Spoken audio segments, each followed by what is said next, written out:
Bueno, ese es el primer plano de todos, del rollo blanco y negro. Santiago de Compostela. Santiago de Compostela, la plaza de al lado de la catedral, eh, llueve.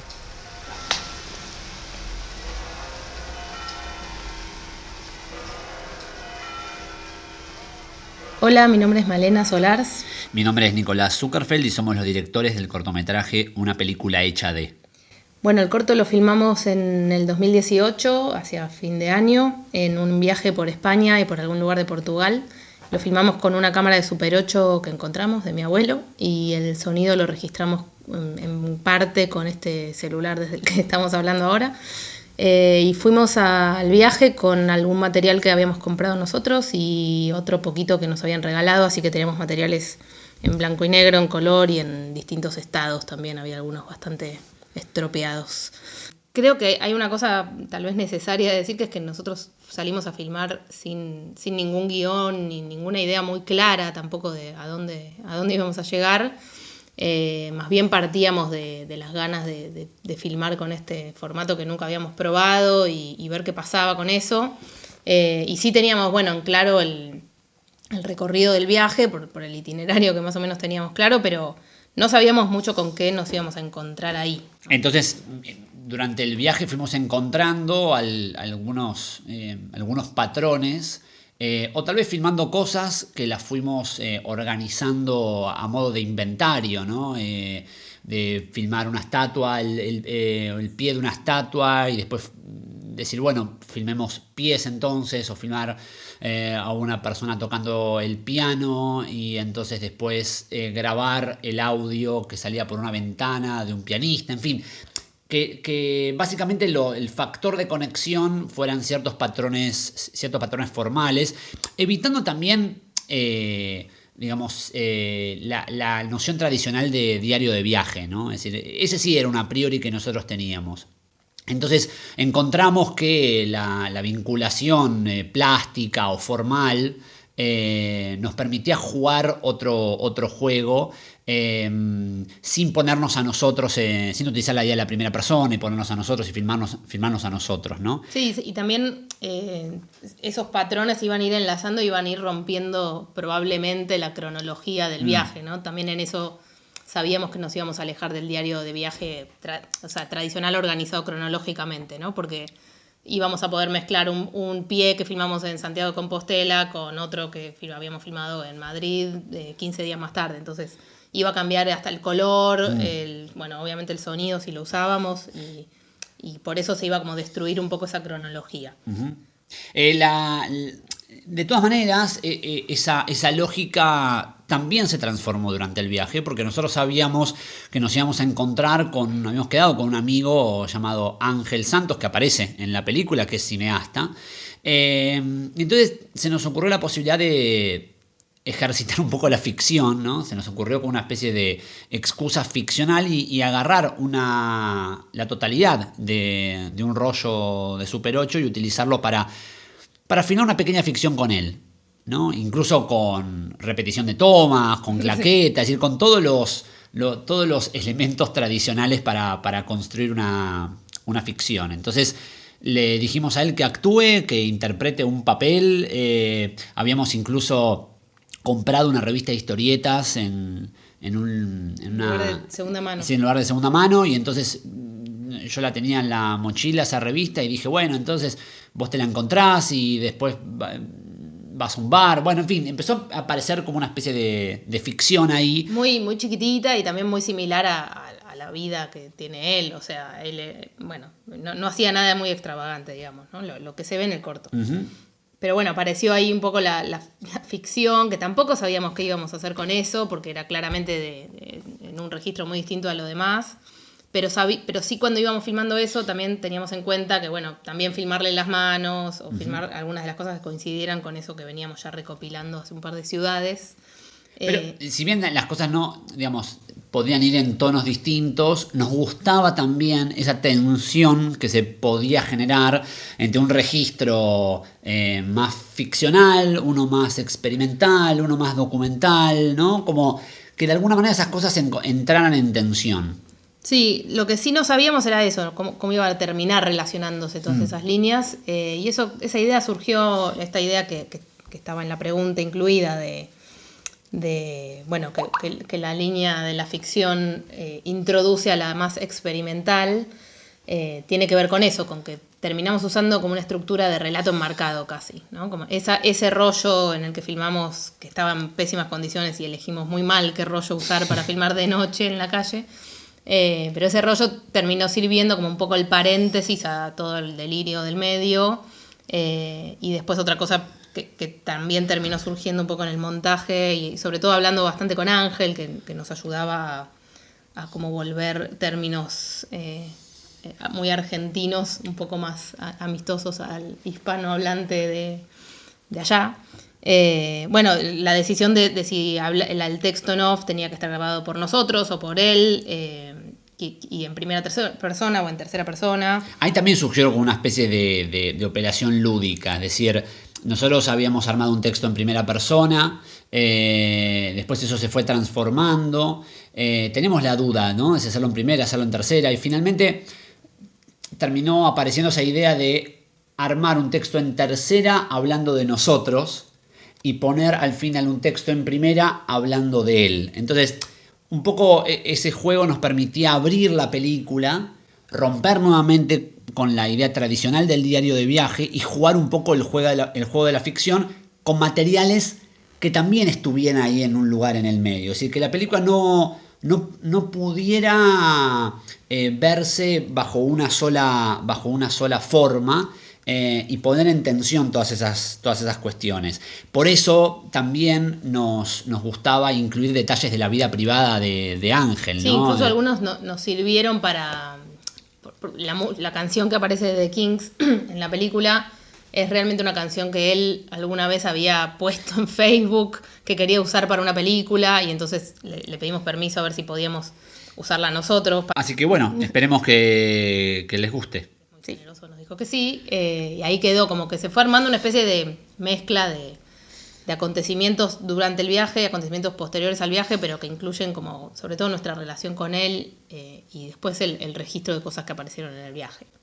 Es decir, finalmente una película sobre amigos que se encuentran en un lugar, pero también de formas que se encuentran, ¿no? De ficción documental, experimental, como si no hubiera un límite entre esas cosas. Sí, o al menos no lo tuvimos nunca en cuenta mucho.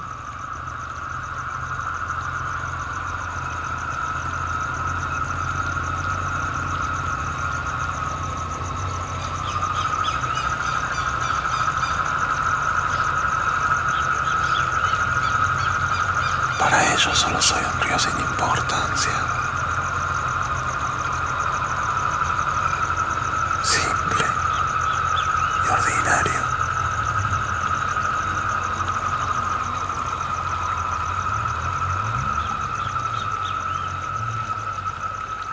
Hola, soy Ezequiel Salinas, el director de Suquía. Suquía es una película sobre la relación de la ciudad de Córdoba y de la gente que vive en esta ciudad con un río que se llama Suquía y que atraviesa la ciudad y la divide en dos. Y de alguna manera este río observa a la ciudad que le ha dado la espalda desde que fue fundada, y a la vez que usa su nombre para marcar cierta idiosincrasia y pertenencia, lo cual es muy contradictorio porque finalmente este río es un espacio muy devaluado y rebelde de esta ciudad.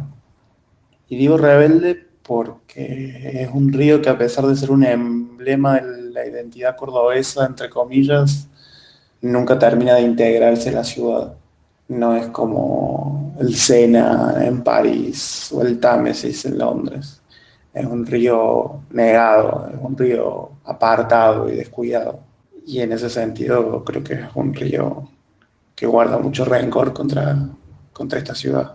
La posibilidad de trabajar con el río como un personaje surgió desde el principio, porque siempre la idea fue hacer una película que tuviera el punto de vista del río, porque era lo que cinematográficamente me parecía que tenía un valor súper interesante para observar la ciudad, porque el río atraviesa distintos barrios, distintas capas sociales, distintos usos. La música que se escucha en una parte no es la música que se escucha en otra. Las casas que se ven son diferentes, la gente que se ve es diferente. Y me parecía que era como, de alguna manera, encontrar una especie de arteria que permitía observar Córdoba y a su gente desde un lugar muy diverso. Y en ese sentido, el punto de vista estuvo siempre, pero el hecho de tomar la voz del río surgió de que a medida que el proceso avanzaba y que yo veía el material que íbamos recolectando y el tono de la película que me imaginaba, cuando la película no tenía voz, se volvió un poco excesivamente lírica o excesivamente poética, en el sentido de que parecía un río hermoso, con estos contrastes, y fue surgiendo la necesidad de darle un contrapeso a eso, de darle otro tipo de matiz a esa quizá belleza que se puede ver natural, que todavía en algunos resquicios del río persiste a pesar del destrozo y del mal estado. Y en ese sentido me pareció que el río tuviera una voz y que el río contara su relación no solo presente, sino histórica con la ciudad, y de poder plasmar esta especie de resentimiento contra el descuido y a la vez esta especie de observación permanente de la gente, y que de alguna manera era un personaje que podía definir muchas cosas sobre Córdoba a través de hablar o ver cómo camina una persona al costado del río. Y en cuanto al trabajo con la cámara, yo además del director, soy el director de foto de la película. Y para mí era muy importante lo que decía antes, de ocupar el punto de vista del río. Y para mí, para ocupar el punto de vista del río visualmente, la cámara tenía que avanzar todo el tiempo sobre la ciudad y estar moviéndose y de alguna manera reflejar ese movimiento continuo y permanente del río y del agua. Y a partir de eso también surgió, a medida que avanzaba el proceso de rodaje, el hecho de ver a la ciudad como un reflejo en el agua, no directamente, sino como algo que está atravesado por este punto de vista.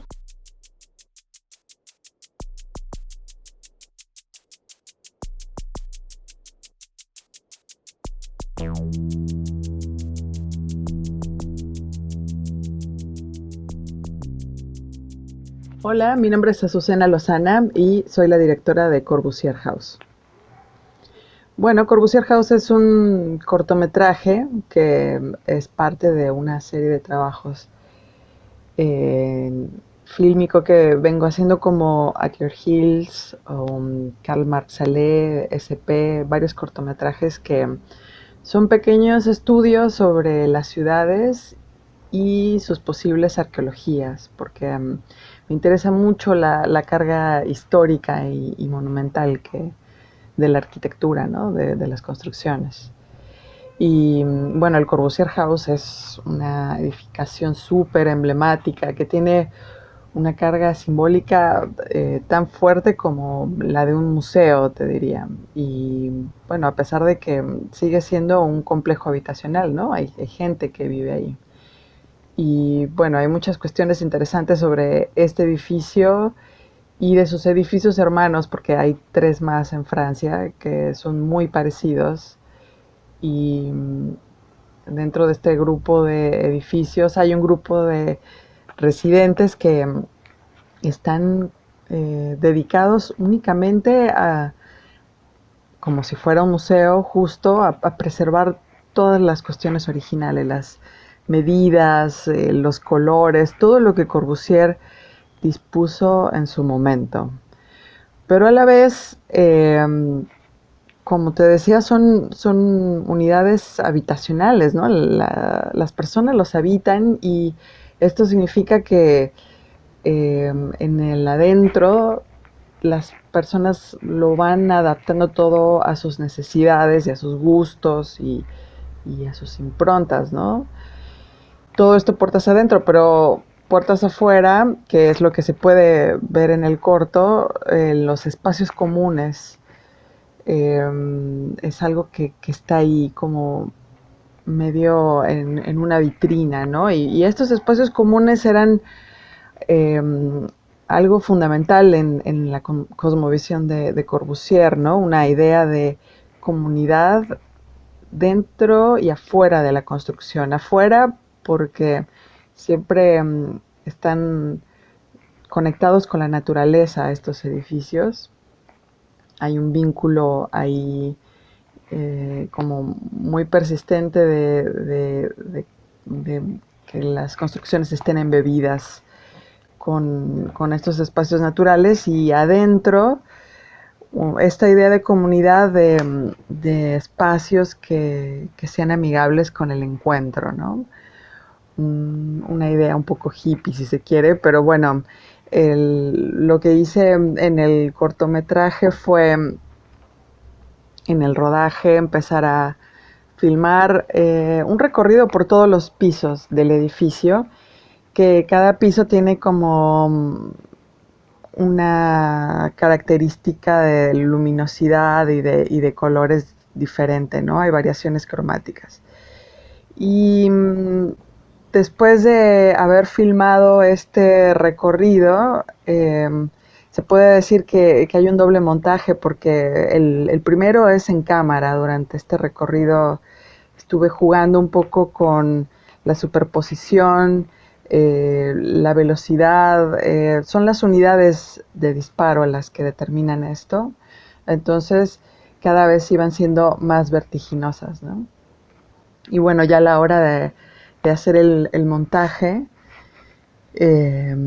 trato de olvidarme de la cronología original del recorrido. No quería seguir de nuevo ese camino, sino más bien dejar que el ritmo de las imágenes fuera ordenando, ¿no? O más bien reordenando, haciendo un nuevo recorrido.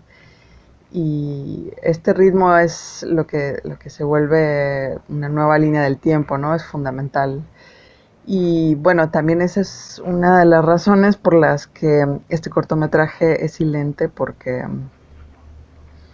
las imágenes tienen un ritmo que si estuviera acompañado con sonido sería redundante. Este es mi audio de comentarios sobre mi corto, y gracias por todo.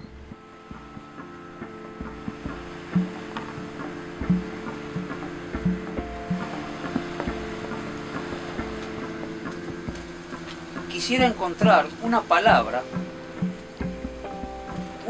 exacta, una palabra que encerrara todo lo que mi corazón quiere expresar.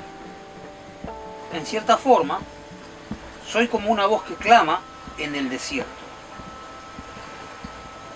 Muchas veces he pensado que cuando queremos lloramos, y a veces lloramos sin querer. Hola, soy Thales Pessoa, director de Los Ciénegas de Plata, un corto que hace un retrato del pescador Adrián y su entorno en el Río de la Plata. Yo lo conocí porque estaba buscando a pescadores porque tenía ganas de trabajar con el río. Me acordaba de años atrás haber visto una casa grande en la orilla y fue el primer lugar que empecé en ir. Y cuando fui estaba muy distinto a mi recuerdo. Solo había una carpa con un perro y alguien descansando, y así lo conocí a Adrián.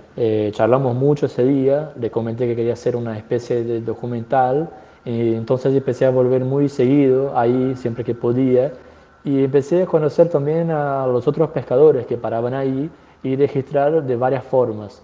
Sacaba fotos, filmaba, grababa charlas. No tenía muy bien un plan, entonces me movía bastante por impulso a medida que iban sucediendo cosas.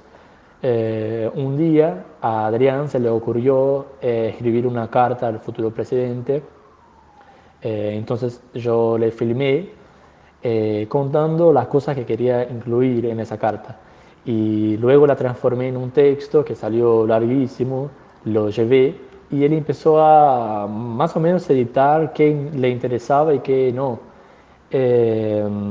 Intentó achicarlo porque eran varias hojas y fue muy complicado. Él terminó dejando y otro día él agarró de la nada una hoja en blanco y empezó a escribir.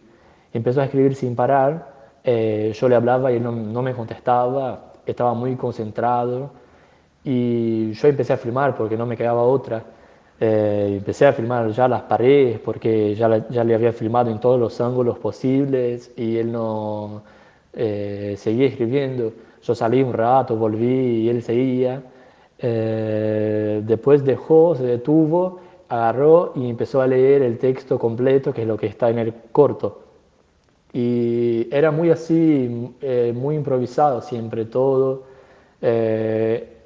Después él la volvió a leer a Lucas, otro día la leyó a sus amigos y yo iba filmando todo, muy improviso porque él nunca anunciaba lo que iba a hacer, mucho menos daba para planear algo para hacer un día. Él era muy impulsivo y es muy complicado de... No complicado, pero tiene una lógica del tiempo y una dinámica muy propia. Entonces fue un trabajo también de adaptarme a eso, a ese tiempo suyo. eh, y en poco tiempo me di cuenta que era imposible armar un plan de rodaje o un guión o algo en ese sentido. A mí tampoco me interesaba, me parecía que las cosas que sucedían orgánicamente eran mucho más interesantes de lo que yo pudiera planear. Entonces dejé que el tiempo fuese dando la forma que tenía que tener.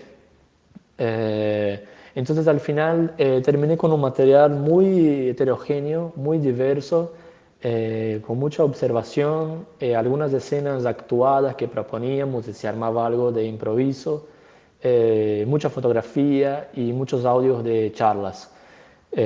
A todo eso, la carta me parecía un punto central, me gustaba mucho que era una idea suya y el tema de resurgir también, que siempre volvía a aparecer de alguna manera, la nostalgia de la casa que tuvo por tantos años y que el gobierno pasado la tiró abajo con una excusa muy cínica y que lo dejó 4 años viviendo en carpas. Toda esa situación, toda esa idea del resurgimiento que yo veía no solo en él, pero por todos lados también, eso me parecía que debía ser la columna del corto y empecé a construir en ese sentido. Bueno, espero que la disfrute mucho, me pone muy feliz que llegue a La Plata en el Festifreak y que tenga alcance nacional. Así que muchas gracias y ojalá pronto nos podamos volver a juntar a ver películas de alguna manera.